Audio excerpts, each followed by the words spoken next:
तो good evening students, you are warm welcome on the डास्क लिब्रो। देखो क्वेश्चन दे रखा है हमारे सामने 31 सॉल्यूशन चैप्टर से।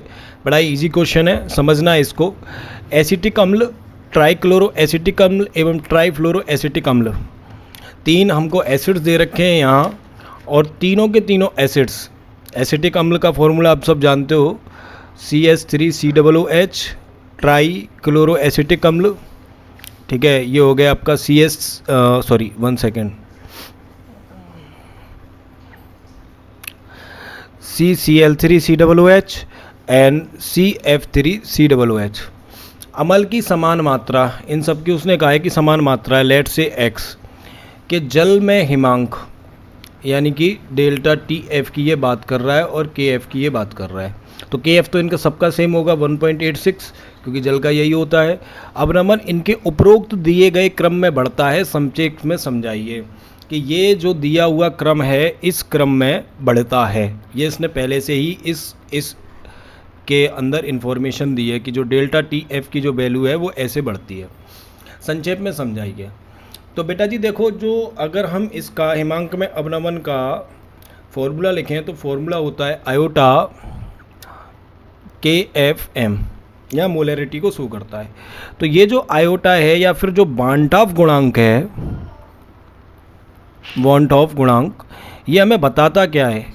ये हमें डिसोसिएशन और एसोसिएशन के बारे में बताता है। डिसोसिएशन और एसोसिएशन के बारे में बताता है कि कोई भी केमिकल, जैसे हम ये कह लें CH3COOH, टाइम बराबर 0 पर ये इतना था, लेकिन जैसे ही टाइम तो ये टूटेगा कैसे, CH3COO- प्लस H प्लस। तो यह कितना प्रतिशत वियोजित हो रहा है या होने की क्षमता रखता है? ठीक है, यह अगर 100% वियोजित हो जाएगा तो यहाँ पर हमको इसके 2 आयंस प्राप्त होंगे। लेकिन अगर यह 100% वियोजित नहीं होता तो हमको यहाँ पर इसका यानी कि आयोटा की जो वैल्यू है उसके अंदर कमी देखने को मिलेगी। ये 1 से कम हो जाएगी आयोटा की वैल्यू। ठीक है ना। तो अब इस प्रश्न को हमको समझाना है इसी आयोटा के द्वारा कि इन 3 केमिकल्स में से कौन सा केमिकल जल्दी टूट जाएगा और 100% टूटने की क्षमता रखता है। जैसे ही हम ये एक्सप्लेन कर देंगे टू द एग्जामिनर कि भाई साहब ये वाला इसने बता तो दिया है कि भाई साहब इसका क्रम ये रहता है तो सबसे जल्दी ये टूट जाएगा। अब हमें समझाना है कि ये कैसे टूट जाएगा। बोलो भाई। ठीक है, तो क्वेश्चन को लिखते हैं आगे और एक्सप्लेन करते हैं। और देखो क्या होता है। देखो हम जानते हैं हाइड्रोजन, फ्लोरीन एवं क्लोरीन के विद्युत ऋणता के अगर मानों की तुलना करें, विद्युत ऋणता के मानों की तुलना करने पर हाइड्रोजन की जो विद्युत ऋणता है वह 2.1, क्लोरीन की है वो लगभग 3 के आसपास होती है, और जो फ्लोरीन की है वह 3.5। ठीक है, तो हम कह सकते हैं तुलना करने पर हाइड्रोजन की विद्युत ऋणता सबसे कम तथा फ्लोरीन की विद्युत ऋणता 4.0 सर्वाधिक है। अब यहाँ देखो, सबसे पहले एसिटिक अम्ल, एसिटिक अम्ल का फॉर्मूला क्या है? COOH, C hydrogen hydrogen hydrogen, क्या है? एसिटिक अम्ल। इसके बाद में ट्राइक्लोरो एसिटिक अम्ल, COOH।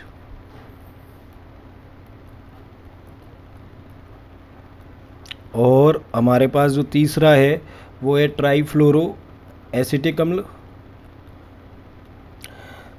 ट्राइफ्लोरो एसिटिक अम्ल। अब अगर अपन तीनों को कंपेयर करें तो तीनों को कंपेयर करने पर यहाँ देखो, जैसे ही फ्लोरीन की विद्युत ऋणता ज़्यादा है तो ये जो कार्बन और फ्लोरीन के मध्य बंध है, तो फ्लोरीन विद्युत ऋणता ज़्यादा होने के कारण, विद्युत ऋणता की परिभाषा क्या कहती है कि साझे के इलेक्ट्रॉन को अपनी तरफ आकर्षित करने की क्षमता। तो फ्लोरीन क्या करेगा, ये जो साझे का इलेक्ट्रॉन है ये जो साझे का इलेक्ट्रॉन है इसको अपनी तरफ आकर्षित करेगा। इस आकर्षित करने के कारण यहाँ पर आंशिक ऋणावेश आएगा और कार्बन पर आंशिक धनावेश आएगा। अब जब कार्बन पर आंशिक धनावेश आएगा तो कार्बन क्या करेगा कि ये जो हमारे पास, जैसे ही कार्बन ने आंशिक ऋणावेश बनाया, इस कार्बन के पास धनावेश आया, तो धनावेश आने की वजह से ये वाला जो कार्बन है, ये वाला जो कार्बन है, ठीक है, तो इस कार्बन पर क्या है, यहाँ पर देखो ऑक्सीजन और हाइड्रोजन के मध्य बंध है, और ऑक्सीजन की विद्युत ऋणता हम जानते हैं कि हाइड्रोजन से कम होती है। तो ऑक्सीजन क्या करेगा, इस कार्बन के द्वारा रेजोनेंस स्थापित करेगा, और इस रेजोनेंस की वजह से ये जो कार्बन है वहाँ पर हमें +m +r +I जैसे प्रभाव देखने को मिलेंगे, जिसकी वजह से इस कार्बन की स्थायित्व में वृद्धि होगी। बोलो, अब स्थायित्व में वृद्धि कब होगी, जब यहाँ से हाइड्रोजन निकलेगा बाहर। अब जितनी जल्दी यह हाइड्रोजन निकलेगा उतना ही जल्दी इसके अंदर अनुनाद होने की संभावना बढ़ेगी, क्योंकि अभी क्या है, आंशिक धनावेश है। तो अगर अपन इन तीनों केमिकल्स को कंपेयर करें तो इन तीनों केमिकल्स के अंदर जो विद्युत ऋणता का अंतर है, वह विद्युत ऋणता का अंतर सर्वाधिक इस फ्लोरीन के पास है। इसलिए इस COOH में सबसे जल्दी हाइड्रोजन इसका जाएगा, उससे कम पर इसका जाएगा, और उससे कम पर इसका जाएगा, ठीक है ना। जिसकी वजह से क्या होगा, डिसोसिएशन कांस्टेंट या आयोटा की वैल्यू का मान बढ़ेगा, और आयोटा की वैल्यू का मान बढ़ने के साथ साथ हमारे डेल्टा TF के मान में भी वृद्धि होगी। बोलो भैया, और यही जो वृद्धि है, यही वृद्धि हमें क्या कह रही है, यही वृद्धि हम प्रश्न को सॉल्व करा रही है। तो हम आगे देखो, आगे क्या लिखेंगे, हम आगे लिखेंगे अतः फ्लोरीन, क्लोरीन एवं हाइड्रोजन की तुलना में बंध के इलेक्ट्रॉन को अपनी तरफ अधिक तेजी से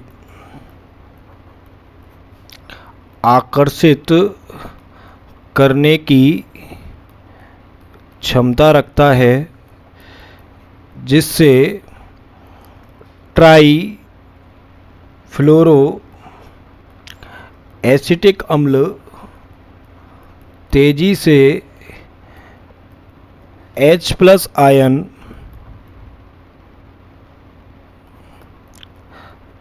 त्याग सकता है, जिससे ज़्यादा आयन उत्पन्न होंगे व आयोटा के मान में वृद्धि होगी तथा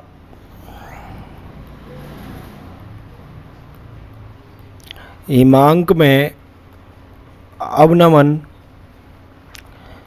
के मान में वृद्धि होगी व क्रम निम्न रहेंगे। तो सबसे कम किसका हो जाएगा, CH3COOH का, उससे कम, उससे ज़्यादा किसका होगा, CCl3 का। वन सेकेंड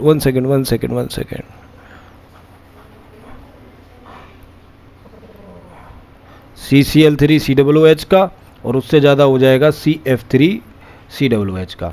यही हमारा आंसर था जो आपको पेपर में लिखना है। आशा करता हूँ समझ में आया होगा। तो चैनल को सब्सक्राइब कीजिए और लाइक शेयर कीजिए, ठीक है। मिलते हैं आपसे नेक्स्ट क्वेश्चन में।